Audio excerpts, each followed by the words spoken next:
Efesios capítulo 4, versículo 1 al 8. Por favor, me van diciendo amén, hermanos, si lo van encontrando. Amén, gracias, hermanos. Dice: yo pues, preso en el Señor, está hablando el apóstol Pablo, les ruego que anden como es digno de vocación con que fueron llamados, con toda humildad y mansedumbre, soportándose con paciencia los unos a los otros en amor, solícitos en guardar la unidad del Espíritu en el vínculo de la paz, un cuerpo y un espíritu, como fueron también llamados en una misma esperanza de su vocación, un Señor, una fe, un bautismo, un Dios y Padre de todos, el cual es sobre todos y por todos y en todos. Pero a cada uno de nosotros fue dada la gracia conforme a la medida del don de Cristo, por lo cual dice: subiendo a lo alto, llevó cautiva la cautividad y dio dones a los hombres. Vamos, lean conmigo por favor el verso 8. Por lo cual dice: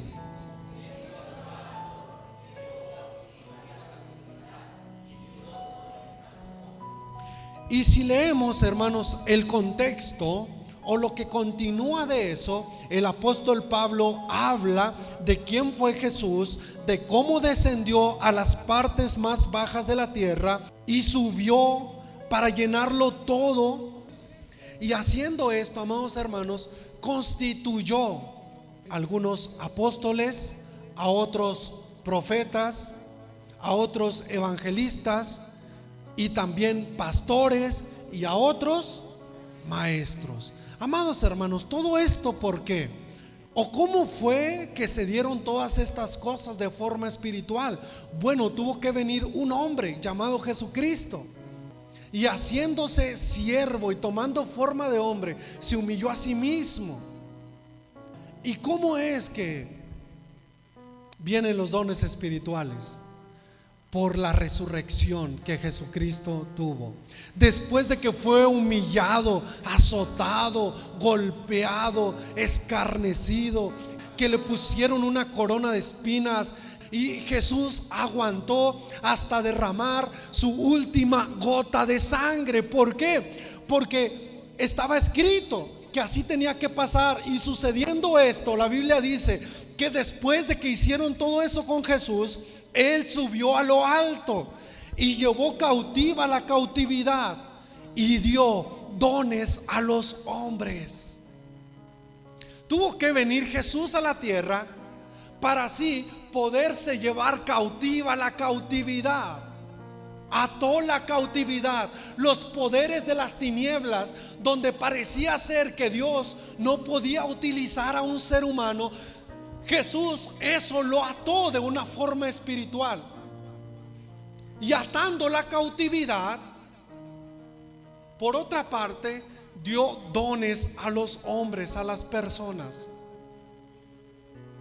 Y sobre ese acto vino el Espíritu Santo sobre nosotros a actuar con los diferentes dones, talentos, ministerios. El apóstol Pablo le llama multiforme gracia de Dios. Fue derramada sobre nosotros. Es por eso que ahora tenemos fe. Es por eso que ahora andamos en esperanza. Es por eso que ahora practicamos generosidad. Es por eso que ahora podemos adorar a Dios libremente, a través de que Él llevó cautiva la cautividad y diferentes dones de servicio, de misericordia, de sanidad, de milagros, de fe. Y esa fue la forma que Dios envió su gracia sobre nosotros.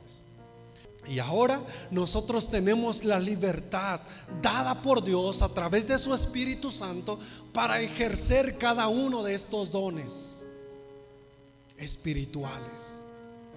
Y eso, hermanos, nos lleva a honrar, a amar, a glorificar más a Dios. Porque entonces vamos entendiendo cómo fue que Dios lo hizo. Ahora, mis hermanos, Tú y yo no merecíamos que el Espíritu Santo bajara a nosotros y nos diera dones espirituales. Tú y yo no merecíamos eso. Hay alguien aquí que puede estar pensando que él canta porque es muy bueno, o que alguien puede estar pensando que él está en la iglesia porque fue muy buena persona o porque se lo merecía. O alguien puede estar pensando: yo predico muy bien porque estudié, porque me capacité, porque merecía yo tener la carrera que ahora tengo, porque merecía que Dios me llamara y me diera lo que ahora tengo. Mis amados hermanos, desde ahí podemos estar cometiendo el primer error para que ninguno de nuestros ministerios puedan ser ejercidos libremente. La Biblia dice en el versículo 2, donde acabamos de leer: con toda humildad y ¿qué? Y mansedumbre. Amén. Digan conmigo: humildad y mansedumbre. Si nosotros no escucháramos esta palabra, estamos cometiendo el primer error para que nuestros dones, nuestros ministerios no puedan ser ejercidos libremente según Dios quiere ejercerlos en nuestras vidas, mis amados hermanos. Entonces los dones que tú tienes deberíamos de ejercerlos con humildad. ¿Y con qué? Con mansedumbre. Amén. No los tienes porque tú los merecías, porque Dios te amó. ¿Por qué nosotros le amamos a Dios? Porque Él nos amó primero. Por eso es que nosotros le amamos ahora. Y luego el segundo tropiezo que puede venir sobre nosotros es, dice el apóstol Pablo: sopórtense con paciencia los unos a los otros. ¿Cuál es el siguiente tropiezo que puede haber para no ejercer un ministerio o un don espiritual libremente? Que nosotros no soportemos a otras personas, a otros hermanos. Hermanos, ¿tienen que soportar a sus hermanos porque les caen bien o porque Dios dice que los soporten? Porque Dios dice que los soporten. Pero es que no lo aguanto, me cae mal. Dios dice que lo soportes. Es un mandamiento de Dios: soporta.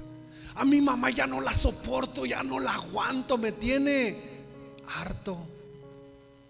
Sopórtala. Por amor a Dios, sopórtala. La Biblia dice, hermanos, que nos soportemos unos a otros. Ahora, hermanos, ¿esto también cabe entre nosotros como hermanos? Claro. Hermanos, yo antes enseñaba esto y es necesario que lo recordemos. No todos pensamos igual, no todos tenemos los mismos gustos, no todos tenemos las mismas ideas o los mismos pensamientos, pero la Biblia dice que no importa, debes de soportarlo y soportarla. Qué bueno fuera que Dios nos preguntara, hermanos: ¿quieres amar o soportar a tu hermano? No dice eso, ¿verdad que no? Dice: tienes que soportarlo. ¿Esto para qué, hermanos? Para que nosotros podamos ejercer libremente nuestros dones espirituales. Amén. Así que sean como sean los demás, nosotros debemos de amarlos, respetarlos y soportar aún los caracteres difíciles. ¿Cuántos dicen gloria a Dios por esto? Amén. ¿Cuántos papás también quieren soportar a sus hijos? ¿Cómo? ¿Cuántos hijos van a trabajar por soportar a sus papás? Amén. ¿Y cuántos hermanos en Cristo van a trabajar por soportar a su pastor? Amén, gloria a Dios. Y yo como pastor también tengo que soportarlos. Así es, hermanos. Amén. Así es. Muy bien, hermanos, cuando entonces nosotros nos damos cuenta que Dios nos llamó, no porque éramos alguien importante, no porque teníamos un estudio muy bueno, un léxico muy alto, No porque incluso hayamos tenido varios de nosotros situaciones o recursos económicos con los que alguien más no contaba. No, no, no, Dios no te llamó por eso. Dios no te llamó porque tú te vas a Estados Unidos a trabajar y tienes dólares. Dios no te llamó porque tú trabajas en tal empresa. Dios no te llamó porque tú eres médico o ingeniero o porque tú eres arquitecto o porque no, Dios no te llamó por eso. Dios te llamó porque simplemente le plació amarte a ti. Por eso. No porque nosotros lo merecíamos con alguno de los títulos que teníamos o con algún léxico importante que manejábamos o con cosas pasajeras. A Dios le plació amarte a ti. Y nota esto: Dios te amó cuando ni el título más importante que tenías fue suficiente para satisfacer tus necesidades. Allí fue donde Dios obró y te amó en ese momento. Voy a explicarlo así. Dios me llamó a mí cuando era muy joven y cuando yo creía que mis pies y mi físico era suficiente para tener un buen dinero o para hacer una buena vida o para salir adelante. Y Dios vino a mi vida y me demostró que no era suficiente por eso.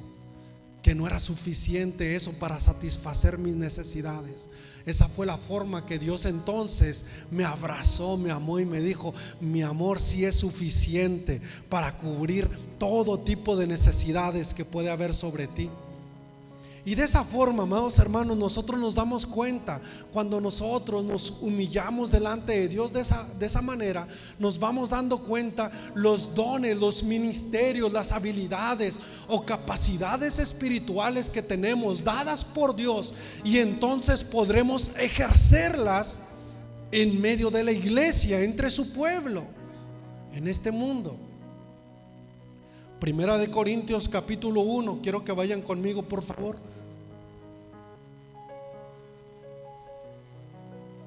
Amén, hermanos. Primera de Corintios 1, 26 hacia adelante.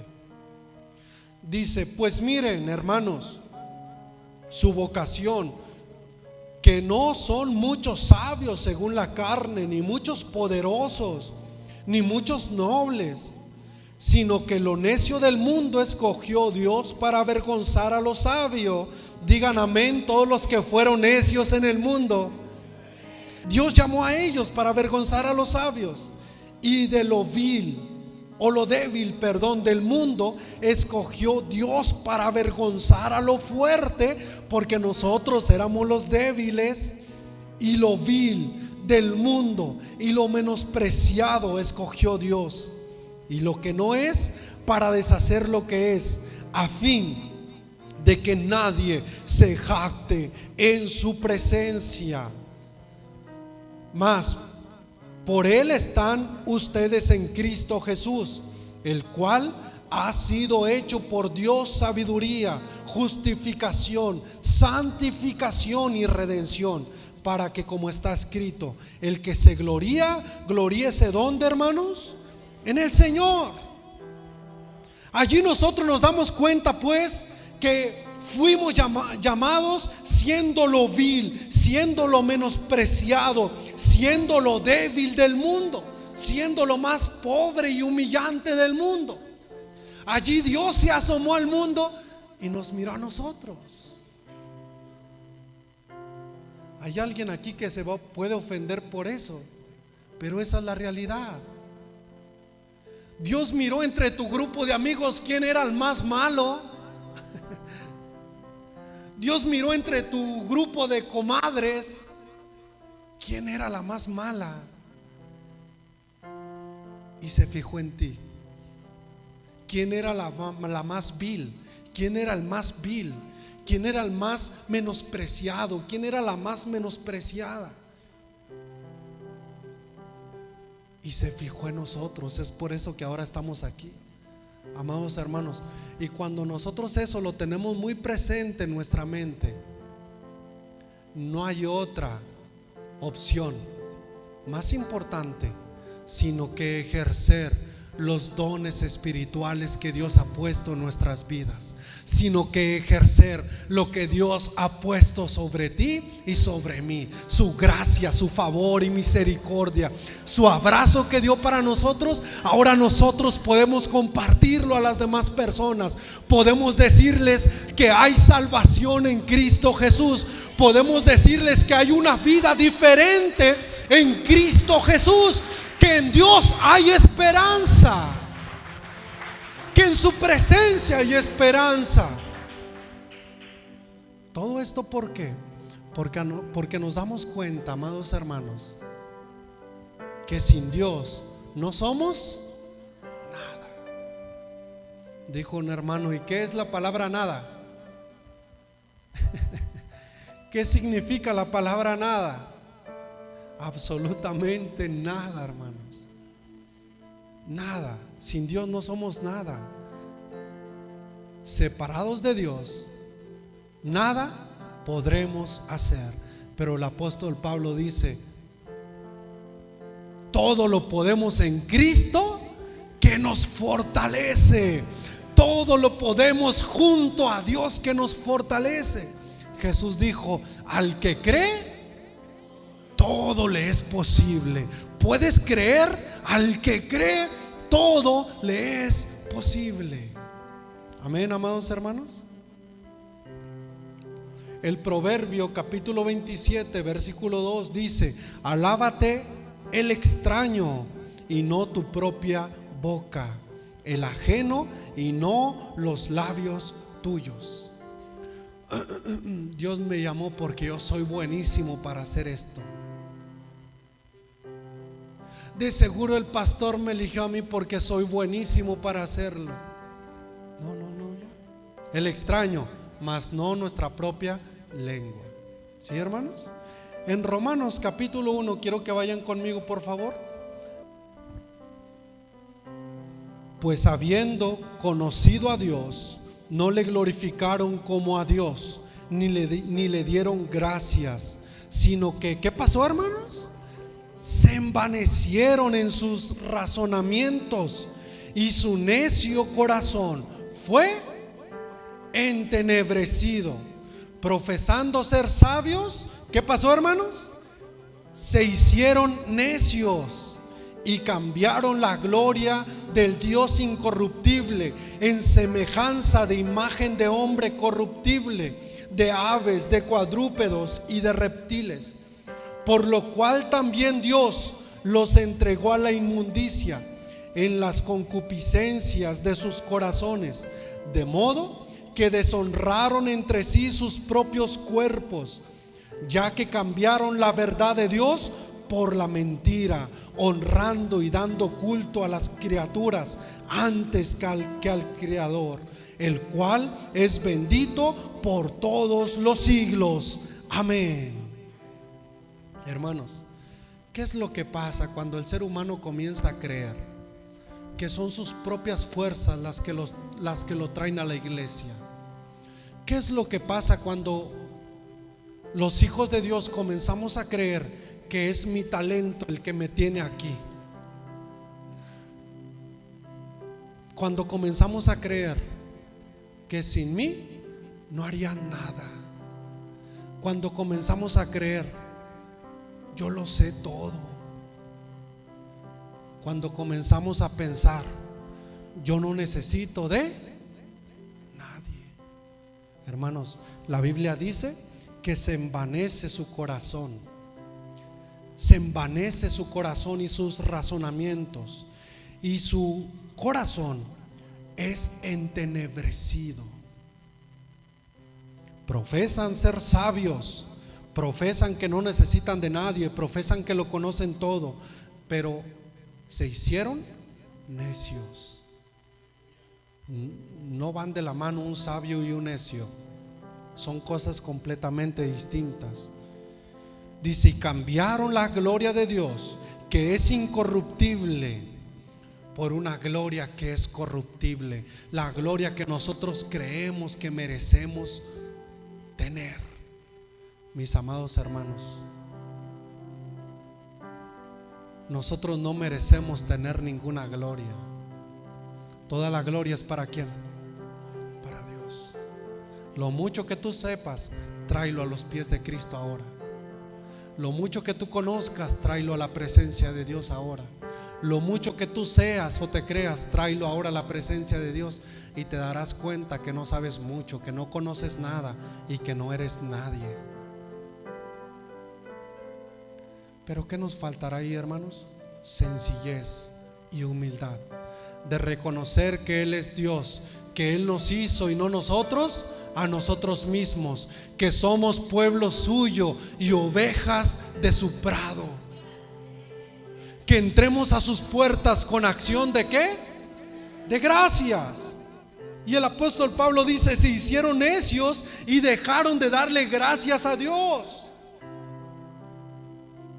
y ya no honraron un culto para Dios, ya no le dieron culto a Dios, le dieron culto a las criaturas, a nosotros mismos, antes que al creador de esas cosas. Y esta es la forma, hermanos, que nosotros podemos ser vasos útiles delante de la presencia de Dios. ¿Se acuerdan que les dije al principio que vamos a hablar de la importancia de darnos cuenta que somos vasos de barro? Mis amados hermanos, para esto es muy importante que usted medite y se dé cuenta que es importante que piense que es vaso de barro. ¿Cuántos aquí se pueden creer que son una copa de esa de cristal? Ok, voy a poner este ejemplo.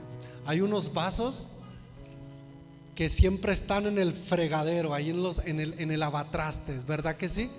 Siempre están ahí. Son unos vasos que están mordidos de las orillas, que están despintados y algo descoloridos, pero no están sucios. Esos vasos los usa uno diariamente, ¿verdad que sí? Rubén y Kenia, pero ustedes tienen unas copas dentro de un vidrio, ¿verdad que sí? Esas copas, ¿cuándo las usan? Es más, ni se acuerda haberlas usado, ¿verdad que no las usan? Están allí de adorno. Hermanos, es posible que haya personas así en la iglesia, de cristal, fino, caro, pero ahí están. Y hay vasos que todo el día Dios puede estar usando. Voy a llevarlo para allá y para acá, y va a ser esto, va a ser lo otro. Esos son los vasos que Dios usa, de uso honroso. Y hay otros vasos, hermanos, que por más buenos que parezcan, no usamos en la casa. Es importante que nosotros nos demos cuenta que somos vasos de barro. ¿Saben qué es barro? El barro es lodo. Somos lodo. La Biblia dice que somos vasos de barro, somos lodo, hermanos. Y ustedes pueden salir ahorita y encontrar lodo allá afuera, y pueden agarrar una bolsa y pueden irlo a vender a la Esmeralda, a ver cuánto les dan. ¿Cuánto les van a dar? No sirve para nada. Ese lodo sirve cuando está en manos del alfarero, no nada más. Ese barro sirve solamente cuando está en manos del alfarero. Cuando está tirado ahí no sirve para nada. Y cuando nosotros nos damos cuenta de eso, no nos queda otra más que postrarnos y decirle: Señor, aquí estoy, Dios, aquí estoy. Me he equivocado en creerme tanto. Me he equivocado en creerme que soy aquel y aquella. No es cierto, no lo soy. Porque no lo somos, amados hermanos. Segunda de Corintios capítulo 4 versículo 7 dice: pero tenemos este tesoro en vasos de ¿qué, hermanos? Hermanos, ¿cuál tesoro? ¿Cuál tesoro? La presencia de Dios. Amén. Para que la excelencia del poder sea ¿de quién? De Dios, y no de quién, y no de nosotros. que estamos atribulados en todo, mas no angustiados, en apuros, mas no desesperados, perseguidos, mas no desamparados, derribados, pero no destruidos, porque esta leve tribulación momentánea produce en nosotros un cada vez más excelente y eterno peso de gloria, no mirando las cosas que no se ven, no mirando las cosas que se ven, sino las que no se ven, pues las cosas que se ven son temporales, pero las que no se ven son eternas. Mis amados hermanos, usted puede estar pensando, pero ¿cómo es que Dios depositó un don sobre mí? Esto fue a través de su gracia. Y quizá muchas veces el diablo venga a tu mente, venga a tu corazón para decirte que cómo es posible que Dios te haya dado un don, que Dios no te ha dado nada. ¿Por qué? Porque el diablo te pregunta: ¿tú quién eres para que Dios te dé un don? ¿Tú quién eres para que el Espíritu Santo viva dentro de ti? Pero es ahí donde nosotros conocemos la palabra de Dios, que lo mismo le pasó a David. De David se decía: ¿tú quién eres? ¿Tú quién eres para que puedas ser ungido como rey de Israel? ¿Tú quién eres para que Dios pueda usarte? ¿Tú quién eres para que puedas matar a Goliat? Y venían esas mismas palabras sobre el rey David: ¿tú quién eres para que hayas matado a 10,000 personas en la guerra? ¿Tú quién eres? Pero él sabía perfectamente quién era. Era un hijo de Dios. Sobre Jesús se llegó a pensar y la gente decía: ¿cómo es posible que de Nazaret salga algo bueno? ¿Cómo es eso posible que de ese ranchito pueda salir algo bueno? Quizá tú pienses: ¿cómo es posible? Porque el diablo ponga en ti ese pensamiento: ¿cómo es posible que de Santa Teresa pueda nacer un hijo de Dios? Pueda haber un hijo, una hija de Dios que ame el servir y el administrar los dones espirituales. Quizá tú puedas pensar: ¿cómo es posible? Porque el diablo ponga eso en ti. ¿Te acuerdas que te dije al principio que Dios llama lo que el mundo desprecia? Que Dios llama lo vil, que Dios escoge de lo vil. Dios te llamó a ti, así que no dudes de eso. Dios puso dones sobre ti. ¿Cuántos dicen amén? Y termino acá, hermanos. Jeremías capítulo 18. Vayan conmigo, por favor. ¿Alguien tiene ganas de orar? ¿Alguien tiene ganas de orar, de venir delante de la presencia de Dios y decirle: Señor, úsame, Señor, usa mi vida, transfórmame? Quiero ser un vaso de barro, pero útil delante de ti. Quiero estar en tus manos, Señor. Verso 1 dice: palabra de Jehová que vino a Jeremías diciendo: levántate y vete a casa del alfarero, y allí te haré oír mis palabras. Y descendí a casa de él, ¿qué, hermanos? Y he aquí que él trabajaba sobre la rueda, y la vasija de barro que él hacía se echó a perder en su mano, y volvió y la hizo otra vasija, según le pareció mejor hacerla. Entonces vino a mí palabra de Jehová diciendo: ¿no podré yo hacer de ustedes como este alfarero, oh casa de vida nueva? El verso 4 dice: y la vasija de barro que él hacía,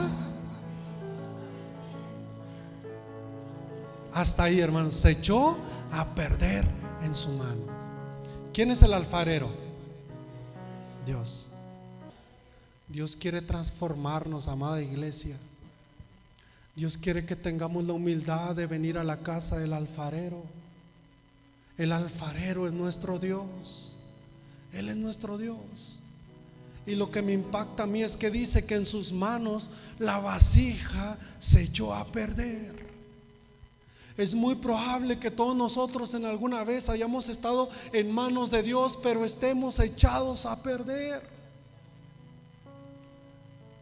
Y aún el alfarero, dándose cuenta que somos barro echado a perder, no nos desechó. No nos desechó de la mesa. Él pudo haber dicho aquí, cambió el barro y trajo otro barro a la mesa para trabajar con otro barro, pero no dice eso. Dice que volvió con ese mismo barro a hacerlo otra vasija. Él pudo haber dicho, bueno, voy a ir por alguien más, este barro ya no me sirve, se me echó a perder, voy a ir por otra persona. Pero Dios no hizo eso. Dios está esperando hacer eso contigo, amado hermano, amada hermana. Dios está esperando hacer eso con nosotros, con ese mismo barro, transformarnos. Si va a doler, si va a ser difícil, pero todo eso lo hará Dios. Todo eso lo va a ejercer nuestro Dios, y Él es todopoderoso. Él es todopoderoso.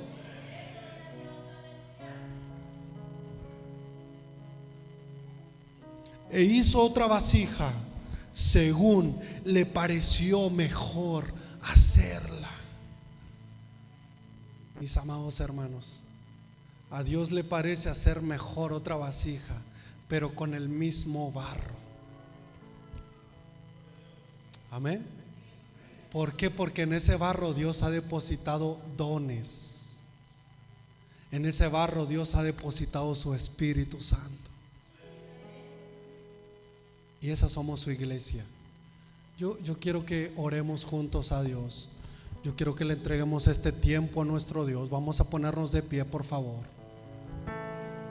Alguien aquí que pueda decir en su corazón: yo quiero ser ese barro, que Dios transforme nuevamente, que Dios purifique y limpie nuevamente.